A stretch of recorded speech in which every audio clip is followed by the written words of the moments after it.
आप शुरू कीजिए। बोलिए श्री प्राणनाथ प्यारे की जय। बोलिए श्री सतगुरु महाराज की जय।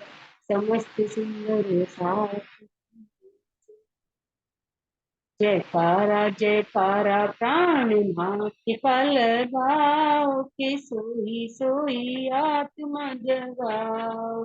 जयकारा श्री राज का लगाओ के सोई सोई आत्मा जगाओ। झूठे जग में क्या रखा है, झूठे जग में क्या रखा है, झूठ ही झूठ सदा रखा है, झूठ ही झूठ सदा रखा है। के झूठ के पर्दे हटाओ के सोई सोई आत्मा जगाओ। झूठ के पर्दे हटाओ के सोई सोई आत्मा जगाओ। जयकारा प्राणनाथ का लगाओ के सोई सोई आत्मा जगाओ। जयकारा श्री राज का लगाओ के सोई सोई आत्मा जगाओ। मोह ममता में क्यों फंस बैठे, मोह ममता में क्यों फंस बैठे कि माया काम न आए कि सोई सोई आत्मा जगाओ। माया काम न आए कि सोई सोई आत्मा जगाओ। जयकारा प्राणनाथ का लगाओ कि सोई सोई आत्मा जगाओ। जयकारा श्री राज का लगाओ कि सोई सोई आत्मा जगाओ। अपने पिया जी आए लेने, अपने धनी जी आए हैं लेने, निज घर के वो सब सुख देने, निज घर के वो सब सुख देने। के चरणों में शीश झुकाओ कि सोई सोई आत्मा जगाओ। चरणों में शीश झुकाओ कि सोई सोई आत्मा जगाओ। जयकारा प्राणनाथ का लगाओ कि सोई सोई आत्मा जगाओ। जयकारा श्री राज का लगाओ कि सोई सोई आत्मा जगाओ। जयकारा प्राणनाथ का लगाओ कि सोई सोई आत्मा जगाओ। बोले श्री प्राणनाथ प्यारे की जय। बोले श्री सतगुरु महाराज की जय। समस्त सुंदर साथ प्रणाम जी, सभी सुंदर साथ जी। प्रणाम जी। वर्षा जी, धन्यवाद जी। सुंदर साथ जी, शुरू करते हैं। 1 मिनट। ठीक है, ठीक है। सभी सुंदर साथ जी को प्रेम प्रणाम जी। शुरू करते हैं सुंदर साथ जी। प्रथम लागू दुई चरण को, धनिये ना छुड़ाइयो खेन, लाख तली न लेड़िया, मेरे जीव के ही जीवन, इन पांव तले पड़ी रहूं, धनी नजर खोलो बातून, पलना वालों निरखु नेत्रे, मेरे जीव के ही जीवन, मेरे जीव के ही जीवन। श्री बंदो सतगुरु चरण को, करो सो प्रेम प्रणाम, अशुभ हरन मंगल करन, धनी श्री देव चंद्र जी नाम। श्री प्राणनाथ निज मूल पति, श्री मेहराज सुनाम, तेज कुबर श्यामा युगल, जी को पल पल करूं प्रणाम, पिया जी को पल पल करूं प्रणाम। सुंदर साथ जी, खिलवत वाणी का छठा प्रकरण चल रहा है, पंच रोशनी का मंगलाचरण।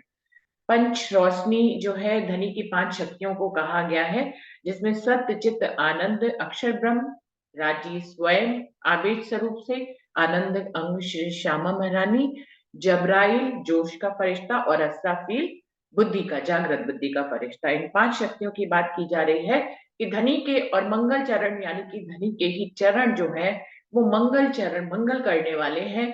वहीं से ये 5 शक्तियां इस दुनिया में आई हैं और सबको उन मंगल चरणों तक पहुंचाने के लिए ही धनी ने ये खेल बनाया है, जहां पर ये 5 शक्तियां आई हैं। तो मंगल चरणों से ही हम यहाँ पर खेल देखने के लिए आए और यहाँ पर इन 5 शक्तियों के माध्यम से हमें जो जो निध मिलती जाती है उनके माध्यम से हमें उन्हें मंगल चरणों तक वापस पहुंचना है। उसकी 8 चौपाई हो गई थी, 9वीं चौपाई से भी आगे बढ़ते हैं। ए इलम जिन आया सेहरा से नजदीक ताए, ए पट नजरों खोल के लिए अर्श में बिठाए। राजी कह रहे हैं कि ये जो इलम आया है, ये जो जागृत बुद्धि का ज्ञान ब्रह्मवाणी के रूप में धनी की आवेश से उतरा है, जिसको श्यामा मरानी की रचना कहा गया है, और ये इसमें राजी महाराज स्वयं बैठे हैं, हक बैठे इन इलम में। तो इस इलम को जो आत्मसात कर लेता है, सेरत से नजदीक ताए, परम धाम और राजी उसके करीब है। क्योंकि इस इलम में स्वयं अक्षरातीत बैठे हैं, जिसने इस इलम को आत्मसात कर लिया, स्वयं अक्षरातीत उसको उसके करीब हो जाते हैं, वो अक्षरातीत के करीब हो जाता है। इस ब्रह्म ज्ञान में 25 पक्षों का वर्णन आया है, तो जो इस इलम को आत्मसात करता है वो 25 पक्षों का दीदार करता है। ये पट नजरों खोल के लिए अर्श में बिठाए। इस तातम वाणी से हमारी नजरों के आगे के सभी पर्दे हट जाते हैं। हमें सभी अर्शों का पता लग जाता है, काल माया का ब्रह्मांड, शर का ब्रह्मांड, योग माया का ब्रह्मांड, अक्षर का ब्रह्मांड और अक्षरातीत परमधाम के अर्श का पता लग जाता है। ऐसे ही हमारी आत्म के ऊपर जो फरामोशी पड़ी है, इस तातम ज्ञान को जिस जीव के ऊपर आत्म बैठी हुई है, वो जीव जितना आत्मसात करता जाता है, उतना ही हमारी आत्म की फरामोशी धीरे धीरे उसके आगे से भी नजरों से ये हटता चला जाता है पर्दा। एक मिनट, सुंदर सा।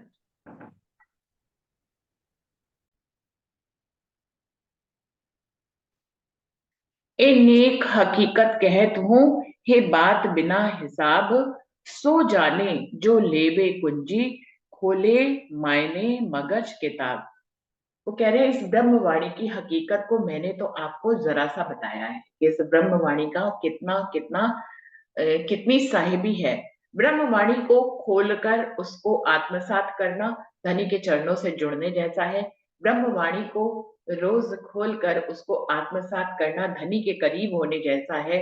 ब्रह्मवाणी को रोज खोलकर आत्मसात करना श्यामा महारानी से बातचीत करने जैसा है, और ब्रह्मवाणी को खोलकर रोज उसका आत्ममंथन करने जैसा। कि सारी दुनिया का ज्ञान इसमें समेटा हुआ है। हम ज्ञानी बन जाते हैं, हमारी नजरें खुल जाती है, हम इलम से रूबरू हो जाते हैं, सच्चे इलम से रूबरू हो जाते हैं। किसी झूठे ज्ञान से नहीं, बल्कि एक सच्चे ज्ञान से हमारा आमना सामना हो जाता है। हम सच्चे ज्ञान को आत्मसात करने लग जाते हैं। दुनिया में नजर उठाकर देखें तो हम ब्रह्म ज्ञानी बन जाते हैं इस ब्रह्म ज्ञान को आत्मसात करने से।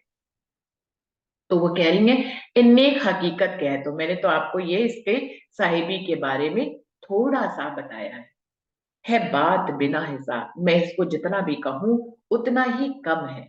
मैंने तो 4 लाइनों में कह दिया कि राज्य से मिलाप हो जाता है, श्यामा महारानी से बात हो जाती है, अक्षर का पता लग जाता है, ब्रह्म ज्ञानी बन जाते हैं, आत्मा के पर्दे खुल जाते हैं, आत्मा के ऊपर बड़ी फरामोशी खुल जाती है। जीव जो है वो आत्मिक स्वरूप में चला जाता है। जीव जो है 25 पक्षों से में आप भ्रमण करने लग जाते हैं, धनी के स्वरूप श्रृंगार को आप जानने लग जाते हैं, आप सच्चे ज्ञान से रूबरू हो जाते हैं। ये तो बहुत थोड़ी सी हकीकत इंद्रावती जी कह रही हैं, लेकिन बात बिना हिसाब है। जितना भी पूरा दिन बैठकर इस ब्रह्मवाणी का गान किया जाए, इसकी महिमा का बखान किया जाए, इसकी साहिबी को समझा जाए और इसके अक्षरों को आत्मसात, इसके अक्षरों में छुपे भेदों को, मार्फत को, धनी के दिल की बातें जो इसमें छुपी हुई है उनको आत्मसात किया जाए तो माया आपके पास नहीं रहती है। इसका तो एग्जाम्पल हम लोग रोज ही लेते हैं। इस शांत वातावरण में सबसे पहले सुबह उठकर धनी की वाणी से रूबरू होकर उसको आत्मसात करके हम जान पाते हैं कि इस समय हमारे करीब माया नहीं होती है। और इसको बंद करते ही, इसको पधराते ही जब हम दुनिया के कामकाज में निकलते तो माया हमारे चारों तरफ से लिपट जाती है और हमारे ऊपर आक्रमण करती है। तो सुंदर साथ जी, हम इस एग्जाम्पल को रोज देखते हैं कि कैसे हम इसके पास बैठते हैं और माया हमसे दूर चली जाती है। सो जाने जो लेवे कुंजी, इंद्रावती जी कह रही मैं कितना भी बखान कर लूं तो भी कम है, और मैं बखान करके बताऊं भी क्या। जो इसको स्वयं आत्मसात करते हैं इस कुंजी को, उनको खुद ही पता होता है, क्योंकि इसको कह कह के भी उतना नहीं कहा जा सकता जितना इसको आत्मसात करके जाना जा सकता है। जितना इस ब्रह्मवाणी को जीवन में उतारेंगे, अपनी रहनी में उतारेंगे, अपने कहनी में उतारेंगे, अपने फैल और हाल में उतार कर अपने फैल और हाल बदल लेंगे, उतना ही इस ब्रह्मवाणी की महिमा और इसकी साहिबी का हमें एहसास होता चला जाएगा। हम इस ब्रह्मवाणी को अपने हर पल में घटाने लग जाएंगे, हम इस ब्रह्मवाणी को अपने जीवन में जीने लग जाएंगे। अभी तक तो झूठा जीवन जी रहे थे, अभी ब्रह्मवाणी के माध्यम से इसको ब्रह्मवाणी को आत्मसात करके जब जीते हैं तो हमारा जीवन ही बदल जाता है। अभी कल भी सुंदर साथ ने बोला था जीव और आत्म में क्या अंतर है, तो वो कह रहे हैं कि हम पहले किसी और ढंग से जीवन जीते थे, अभी जब ब्रह्मवाणी से जुड़ गए तो हमारा जीवन एक डिफरेंट हो गया है। हम अपने पहले के जीवन और अभी के जीवन में देखते हैं तो जमीन आसमान का फर्क होता है। पहले हमें माया तंग करती थी, हमें परेशान करती थी, हम उससे घबरा जाते थे, रोने लगते थे। लेकिन अभी जो है ये माया हम इसको कर्तव्य की तरह निभा देते हैं और खुशी खुशी निभा देते हैं और धनी के साथ जुड़े भी रहते हैं। तो कितना बड़ा अंतर आ गया, जीने की कला आ गई, हम जीवन जीना सीख गए और हमारी रहनी में, हमारी कहनी में, करनी में फर्क आ गया। तो ये होता है कि कह रहे हैं जो जाने सो लेवे कुछ जी। तो वही बात जो इसमें कही जा रही है इसको सुंदर साथ जी रहे हैं कि जो इस कुंजी को ले लेता है, इसको आत्मसात कर लेता है, वो खुद ही जान जाता है, उसको बताने की जरूरत नहीं पड़ती है। खोले मायने मगज किताब, यही वो ब्रह्मवाणी है जो सारे भेदों को खोलती है। जो कुरान में छुपे भेद थे उनको भी खोल दिया, जो अर्शों की हकीकत थी, काल माया क्या, योग माया क्या, परम धाम क्या, उसकी हकीकत को खोल कर दिखा दिया। ब्रह्मा विष्णु महेश क्या, उनका स्थान क्या, कैसे उनका निर्माण होता है, कैसे इस जगत का पसारा हो जाता है, कैसे ये जगत नष्ट हो जाता है, कैसे ये खत्म हो जाता है, कैसे इसमें जीव घूमता है, कैसे योनियां बदलती है। कोई बात ऐसी नहीं है जो हमको नहीं पता है इस ब्रह्मवाणी के माध्यम से। तो सुंदर सा जी देखिए, दुनिया में अगर आप बैठे ऑफिस में या कहीं पे भी बातें करें तो लोग आपकी बातों से आश्चर्यचकित होते हैं कि भैया इनको कैसे इतना सब कुछ मालूम। सब किताबत की, सब किताबन की, जब पाई हकीकत, तब तिन सब जाहिर हुई मोहम्मद हक मार्फत। सब किताबन की जब पाई हकीकत, ये ऐसी ब्रह्मवाणी है जिसमें पूरे ब्रह्मांड में, काल माया के ब्रह्मांड में जितनी भी वाणियां आई हैं, भागवत है, बाइबल है, कुरान है, गुरु ग्रंथ साहिब है, गीता है, बुद्ध गीता बृहस्पति है, माहेश्वर तंत्र है, कितनी ब्रह्मवाणियां, वेद है, जितने भी किताबें आई हैं, उन सब की हकीकत, उसमें जो जो इशारे किए गए हैं, जो जो बातें लिखी गई हैं, उनका सार रूप इस वाणी में खोलकर बताया गया है। तो सब पाई हकीकत, ये पंच रोशनी का मंगलाचरण है ना सुंदर साथ जी। तो इसमें धनी की 5 शक्तियों का वर्णन किया गया, उसमें राजी ने अपने आवेश से इस वाणी को कहा गया। तो वो वाणी की महिमा को गा रहे हैं पंच रोशनी में, 5 शक्तियों में। धनी सबसे पहले अपने आवेश से लाई हुई वाणी का वर्णन करके उसकी साहिबी के बारे में हमें बता रहे हैं कि उसकी महिमा कितनी अपरंपार है, कि इससे सभी दुनिया की सभी किताबों की हकीकत हमें इस ब्रह्मवाणी के पढ़ते ही पता लग जाती है। अब हम में से किसने कुरान को पढ़ा है, हम में से किसने जो है गुरु ग्रंथ साहिब को पढ़ा है, किसने बाइबल पढ़ी है, किसने भागवत पढ़ी है, शायद माहेश्वर तंत्र पढ़ी होगी, बुद्ध गीता, बुद्ध शोध पढ़ी होगी। जो जो किताबें राजन स्वामी जो है लाते जा रहे हैं, छोटी छोटी किताबें अर्थों के रूप में, हम सिर्फ वही पढ़ पाते हैं। हम कहीं जाकर कुछ नहीं पढ़ पाते। धनी देवचंद जी की तरह हम खोज करने पूरे ब्रह्मांड में दौड़े फिर नहीं रहे हैं, दौड़ कर नहीं रहे हैं। हमें घर बैठे ही सब धनी देते जा रहे हैं इस ब्रह्मवाणी के रूप में। तब दिन सब जाहिर हुई मोहम्मद हक मार्फत, जो इन इस ब्रह्मवाणी को आत्मसात करता चला जाता है उसको सभी शास्त्रों के भेद पता लग जाते हैं। कुरान में मोहम्मद साहब क्या लिख कर गए, क्या उन्होंने मार्फत की बातें और हकीकत की बातें कही हैं, वो सब इस ब्रह्मवाणी के माध्यम से हमें पता जा लग जाती है, जाहिर हो जाती है। ए नियामत जब आई तब खुले सब द्वार, सो पट कानो, जो पट कानो ना सुने, सो खुले नूर के पार। जब ये ब्रह्मवाणी की नियामत इस दुनिया में आई और जब ये हम तक आई, सुंदर सा जी आई तो ये 400 वर्ष है, हमें तो इसको जानते हुए 30-35 वर्ष हुए। अगर मैं अपनी बात करूं, किसी को 50 वर्ष हुए, किसी को अभी 10 ही वर्ष हुए इस वाणी को आत्मसात करते हो। आई तो 400 वर्ष से हुई है। तो कह रहे हैं कि ए नियामत जब आई, ब्रह्मांड में तो आई हुई है। ठीक है, इस ब्रह्मांड में कभी ये नियामत नहीं आई थी, ये अभी आई है। लेकिन ये कभी भी आई हुई, आपके पास जब ये आई, ये तभी से आई हुई मानी जाएगी, वरना ब्रह्मांड में तो बहुत वर्षों से आई हुई है, हम तक नहीं आई तो हम इससे कोरे ही रह गए, हम इससे अछूते ही रह गए। तो कह रहे ए नियामत जब आई, ये नियामत जब इस ब्रह्मांड में आई तब खुले सब द्वार, सारे दरवाजे खुल गए। जो दरवाजों पे ताला लगा हुआ था, जिनको आज दिन तक किसी ने खोला ही नहीं था, शून्य के आगे का दरवाजा खुल गया। योग माया अखंड का दरवाजा खुल गया, योग माया का दरवाजा खुल गया, परम धाम का दरवाजा खुल गया। बैकुंठ के दरवाजे तक खुले हुए थे, शून्य तक लोग पहुंचते थे, लेकिन शून्य के आगे के दरवाजे नहीं खुले हुए थे। तो कह रहे हैं ये नियामत जब आई तब खुले सब द्वार, या काल माया से लेके परम धाम तक सारे दरवाजे खुल गए। जो पट कानून ना सुने, जिन पर्दों के बारे में कानों से किसी ने सुना भी नहीं था, कि कोई योग माया का ब्रह्मांड होता है, परम धाम होता है, अक्षर होता है, अक्षरातीत होता है, इश्क की लीला होती है, वाहिदत होती है, निस्बत होती है, नूर होता है, 25 पक्ष होते हैं, जिनके बारे में कान में कभी किसी जीव ने कुछ सुना भी नहीं था, वो जानता भी नहीं था, इन शब्दों के बारे में जानता भी नहीं था। वो भी जिनको कानों से नहीं सुना था, सो खोले नूर के पौर द्वार। ऐसे शब्दों के दरवाजे, ऐसे पर्दों को धनी ने इस ब्रह्मवाणी के माध्यम से खोलकर सबके सामने कर दिया। नूर के भी पार के दरवाजे खुल गए। कोई नूर कोई नहीं जानता था, अक्षर कोई नहीं जानता था, अभी तो अक्षर के पार के भी दरवाजे खुल गए। बादल हूँ अल्लाह का बरसिया वतनी नूर, अर्श बका का नासूत में हुआ सब जहूर। बादल वर्षा रू अल्लाह का बरसिया बदनी रू अल्लाह को एक बादल की महिमा, एक उपमा दी गई है। जैसे जब बारिश होती है, बादल आते हैं तो बारिश बरसती है, पूरी धरती हरी भरी हो जाती है।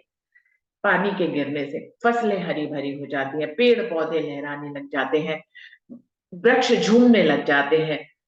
पूरी धरती जो है सूखी पड़ी होती है, वो गीली सी हो जाती है, और बंजर धरती में भी जान आ जाती है जब बारिश होती है, जब बादल बरसते हैं।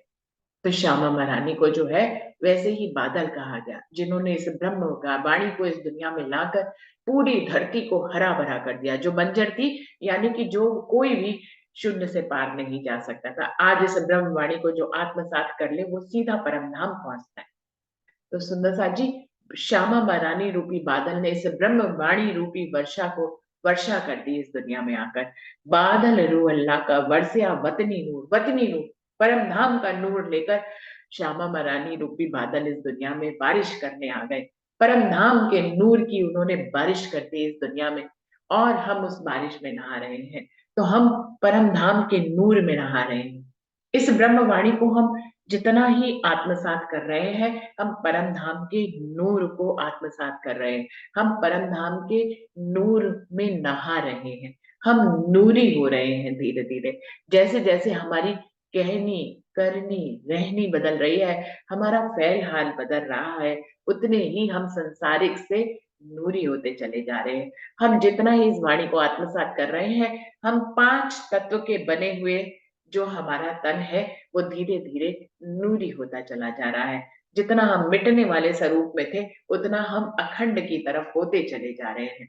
हमारा जीव जितना इस वाणी को आत्मसात करता चला जा रहा है, उतना ही हम अखंड होते चले जा रहे हैं, हम नूरी हो रहे हैं। तो बरसिया वतनी नूर, परम धाम का नूर यहाँ पर बह रहा है, इस ब्रह्मवाणी के रूप में बरस रहा है। अर्श बका का नासूत में हुआ सब जरूर, इस नासूत की दुनिया में परम धाम का सारा जहूर, सारी रोशनी यहाँ पर फैल गई है। श्यामा मरानी रूपी बादल ने उस नूर की बरसात कर दी है। उस रोशनी को उन्होंने इस काल माया के ब्रह्मांड में, इस नासूत की दुनिया में अखंड परम धाम की रोशनी को, उनके प्रकाश को वो यहाँ फैला रहे हैं। वो लेकर आए हैं उस नूर को और उन्होंने उस नूर को यहाँ पर फैला दिया है। तो ये एक नूर का अंश है ब्रह्मवाणी।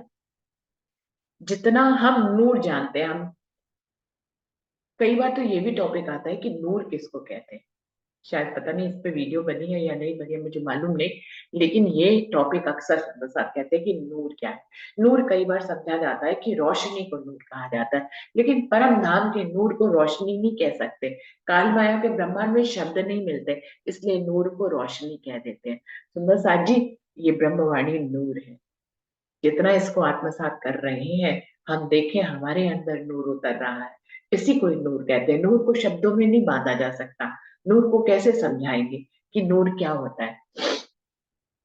नूर को ब्रह्मवाणी के रूप में देख सकते हैं। कैसे ये ब्रह्मवाणी हमारे अंदर उतरती जाती है, हम जितना इसको आत्मसात करते चले जाते हैं, उतना हमें लगता है हम दुनिया से दूर हो गए, हम पांच तत्वों से दूर हो रहे हैं, हम सत रज तम से दूर हो रहे हैं, हम नूरी हो रहे हैं। सुंदर साथ जी, इसको महसूस करना बहुत जरूरी है कि पांच तत्वों से दूर हो रहे हैं। हम पृथ्वी, अग्नि, जल, वायु, आकाश से दूर हो रहे हैं। हम सत रज तम से दूर हो रहे हैं। हम नूरी हो रहे हैं, हम शून्य से दूर हो रहे हैं और हम नूरी हो रहे हैं। इस बात को अपने अंदर महसूस करें। तो वो कह रहे हैं, अर्श बका का नासूत में हुआ सब जहूर, सारा जहूर, सारी रोशनी यहाँ पर फैल गई। जब थे दुनी पैदा हुई, अवलग थे अव्वल, बका पट किने न खोलिया, कई गए ब्रह्मांड, ब्रह्मांड चल। जब से ये दुनिया पैदा हुई है, तब से लेकर, शुरुआत से लेकर अब तक कितने ही ब्रह्मांड बनकर मिट गए। उन सभी की शुरुआत से लेकर अब तक अखंड परमधाम के दरवाजों को किसी ने भी नहीं खोला था। कई गए ब्रह्मांड जल, आज तक कितने ब्रह्मांड बनकर मिट गए, लेकिन अखंड परमधाम के दरवाजे किसी ने भी, अखंड के दरवाजे ही किसी ने खोले। परमधाम की तो बात बहुत दूर है, अखंड का, योग माया का भी दरवाजा किसी ने आज तक नहीं खोला। अव्वल पैदा हुए के दुनी हो जात फना, दिन में कछुए ना रहे जो उड़ जात सपना। वो कह रहे हैं दुनिया का, ये दुनिया कैसे पैदा होती है, एकदम शून्य से पैदा हो जाती है।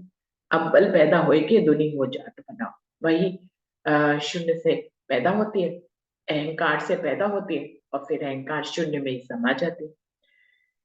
दिन में कछुए ना रहे जो उड़ जात सपना, जैसे हमारे सपने, हम अपना सपना देखते हैं और जब हम जागृत होते हैं तो सपना बिल्कुल ऐसे खत्म हो जाता है जैसे था ही। जब तक हमारा मूल तन सोया होता है, तब तक सपना चलता है। जैसे ही हमारा मूल तन अपने पलंग पे जागृत होता है, सपना ऐसे खत्म हो जाता है जैसे था ही, शून्य हो जाता है। बिल्कुल ऐसे ही एग्जाम्पल दे रहे हैं, ये दुनिया जो है बिल्कुल शून्य, निराकार है, हमें नहीं दिखाई देती। हमें अपने वजूद दिखाई देते हैं, अपने पांच तत्व दिखाई देते हैं, अपना जो है सतरज तम के गुण दिखाई देते हैं, संबंध, जिम्मेदारियां दिखाई देती हैं, इतना कुछ फैलाव दिखाई देता है। वो कह रहे हैं ये कुछ नहीं, ये शून्य है। तो इस सत्य को जितना आत्मसात करेंगे, ये हमें दिखे ना तो भी हमें इसको महसूस करना है। सुंदर साथ जी, चाल ऐसे ही आती है, रहनी ऐसे ही आती है, हमारे अंदर बदलाव ऐसे ही आता है, ऐसे ही हम नूरी होते हैं। जो चीज हमें नहीं दिखाई दे रही है, जो बात हमें इसमें लिखी है, इतना बेशक होना चाहिए हमें ब्रह्मवाणी के प्रति कि इसमें जो लिखा है वही सत्य है और उसी को ही आत्मसात करना है। चाहे हमें दुनिया में कितना कुछ दिखाई दे रहा हो, अगर ब्रह्मवाणी में लिखा है ये पांच तत्व जो है वो कुछ नहीं होते हैं, शून्य होते हैं, बिल्कुल ऐसे होते हैं जैसे बाज का पूत होता है। ये पांच तत्व ऐसे होते हैं जैसे कि आकाश में फूल होता है, तो हमें कितने भी अपना तन दिखाई दे रहा हो, कितना ही हमें ये पांच तत्व चारों तरफ अपने दिखाई दे रहे हो, लेकिन हमें इसी में ही जीना चाहिए कि ये शून्य है। तो सुंदर साथ जी, ये दिखना धीरे धीरे हम इससे ऊपर उठ जाएंगे, इनके होते हुए भी हम इससे ऊपर उठ जाएंगे, ये हमें नजर आते हुए भी हम इससे पलायन कर जाएंगे, ऐसा रहनी बदल जाएगी हमारी। तो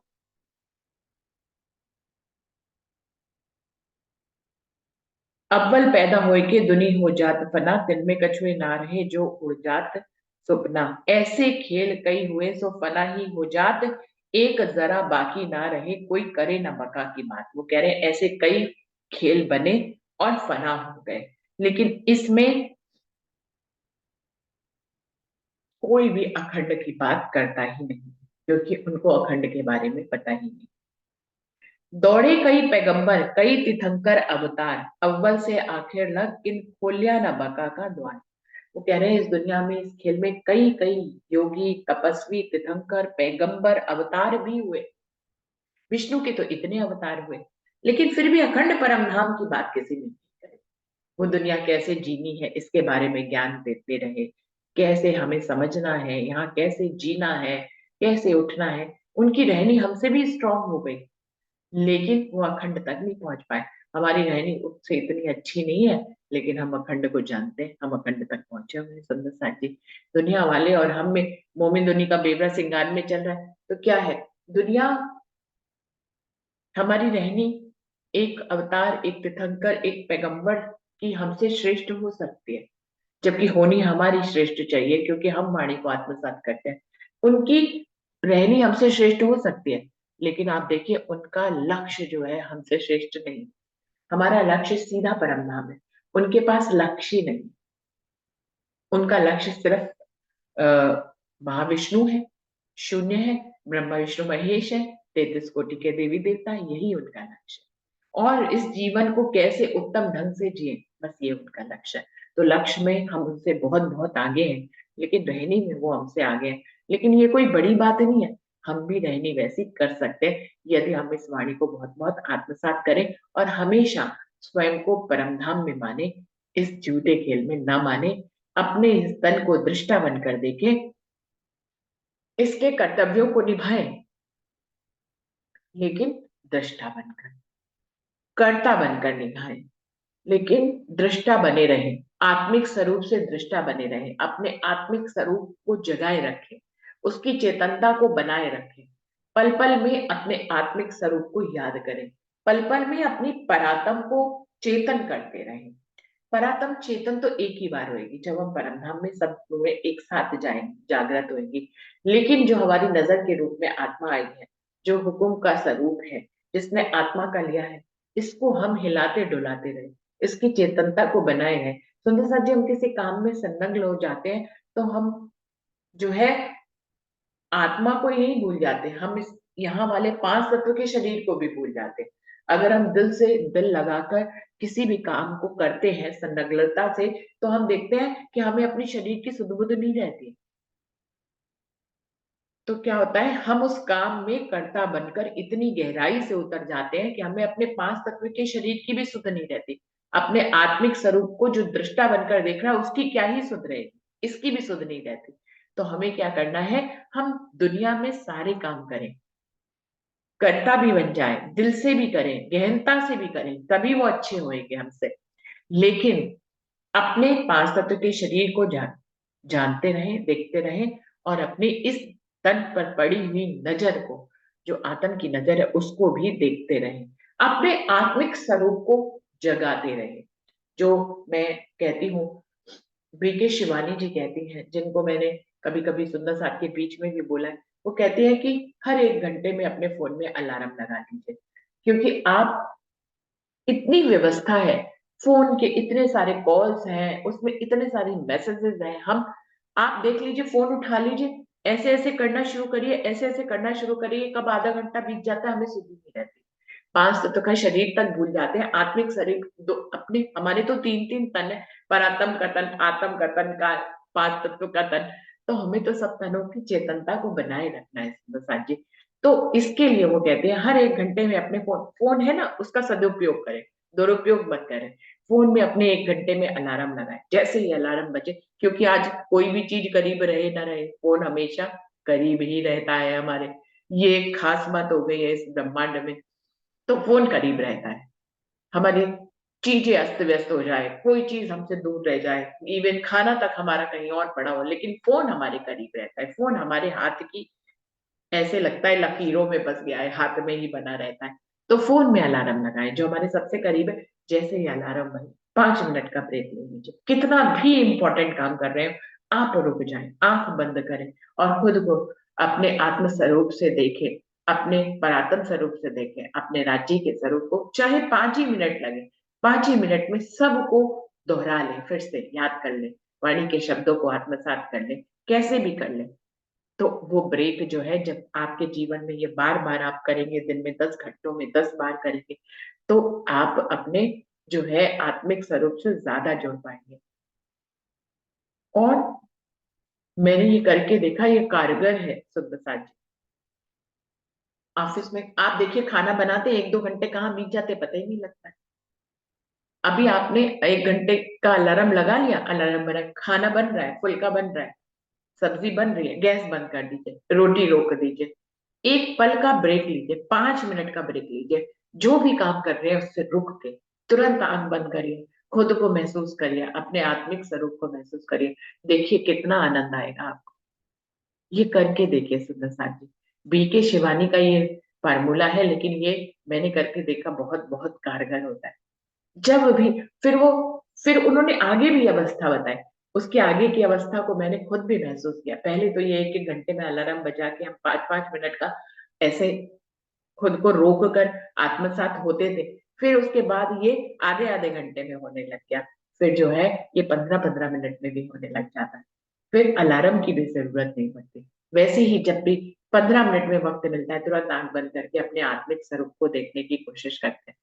जैसे ही 10 मिनट का भी समय मिलता है, तो आंख बंद करके आत्मिक स्वरूप को देखने की कोशिश करते हैं। बहुत बहुत अच्छा होता है ये, प्रैक्टिकल करके देख सकते हैं। हम चितवनी करने के लिए सुबह ब्रह्म मुहूर्त में बैठे 1-1.5 घंटा, वो एक अलग बात है, उसको भी करना बहुत जरूरी है। लेकिन वो जो करता होगा, वो ये 1-1 घंटे के बाद जो 5-5 मिनट की चितवनी, 5-5 मिनट का ये जो मेडिटेशन या ध्यान किया जाता है, इसमें भी उसको आनंद आएगा। और करके देखिए, आज से ही करके देखिए। ये वीके शिवानी का संदेश है, लेकिन हम ब्रह्मवाणियों, ब्रह्म आत्माओं को लेना चाहिए। आपको आज ही अपने आनंद का अनुभव होना शुरू हो जाएगा। हम जो कहते हैं परम धाम के इश्क की लज्जत कैसे मिलती है, कि कैसे उसका स्वाद आता है, तो ये करिए सुंदर सा जी। हर 1 घंटे में, पहले 1 घंटे में करना शुरू करिए, फिर आधे घंटे में करिए, फिर तो अलार्म की भी जरूरत नहीं पड़ेगी। आप जो है हर हर 15-20 मिनट में ऐसा हो ही जाएगा कि धनी आपको ऐसा मौका दे देंगे कि आप अपने आत्मिक स्वरूप को का ध्यान कर पाए। तो हम जब कोशिश करते हैं ना, तो धनी ने कहा है ना, तुम 1 कदम बढ़ाओ मैं 10 कदम बढ़ाऊंगा। तो अगर हमने ये 1-1 घंटे वाला किया, फिर आधे आधे घंटे वाला किया, तो धनी फिर जो है बिना अलार्म के ही 15-15 मिनट में, 10-10 मिनट में खुद ही मौका दे देते हैं। तो अच्छा लगने लगता है कि धनी की तरफ से वो जो 10 कदम वाली बात है ना, वो एकदम चरित्रार्थ होती दिखाई देती है। आप उसको जीने लग जाते हैं, आत्मसात करने लग जाते हैं कि धनी ने जो कहा है वो वादा पूरा हो रहा है। देखो धनी कैसे वादा पूरा कर रहे हैं, देखो कैसे मेरी दिल की आवाज को सुनी है, कैसे हमारी बात धनी तक पहुंच गई। फिर वो स्वयं मौके देते हैं।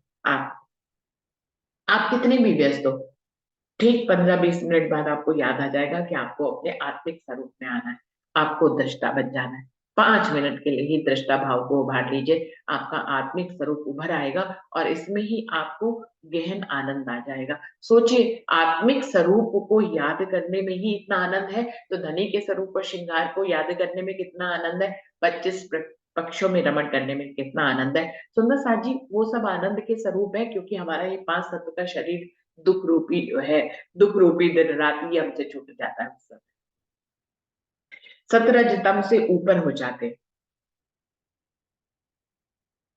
चितवनी में ब्रह्मा विष्णु महेश से आगे निकलने का क्या तात्पर्य है? जब आप अपने सत रज और अपने अंदर के 3 गुणों से आगे निकलते हैं, अपने 5 तत्व के शरीर को छोड़ते हैं, अपने 3 गुणों से आगे निकलते हैं, मतलब आपने ब्रह्मा विष्णु महेश को पार कर लिया। आपने बैकुंठ को पार कर लिया। अपने अंदर के सत रज तम को छोड़कर आत्मा स्वरूप में होते हुए जब हम ऊपर जाते हैं, अपने 5 तत्व के शरीर को छोड़ देते हैं, इससे अलगाव हमें महसूस होता है, हमें अपने सदरज तम 3 गुणों से अलगाव महसूस होता है, तो सुंदर साथ जी हम बैकुंठ को पार कर जाते हैं, यानी कि हम ब्रह्मा विष्णु महेश को पार कर जाते हैं। तो अपनी इन आत्मिक अवस्थाओं को पल पल में देखना शुरू करना है, यही हमारी रहनी है।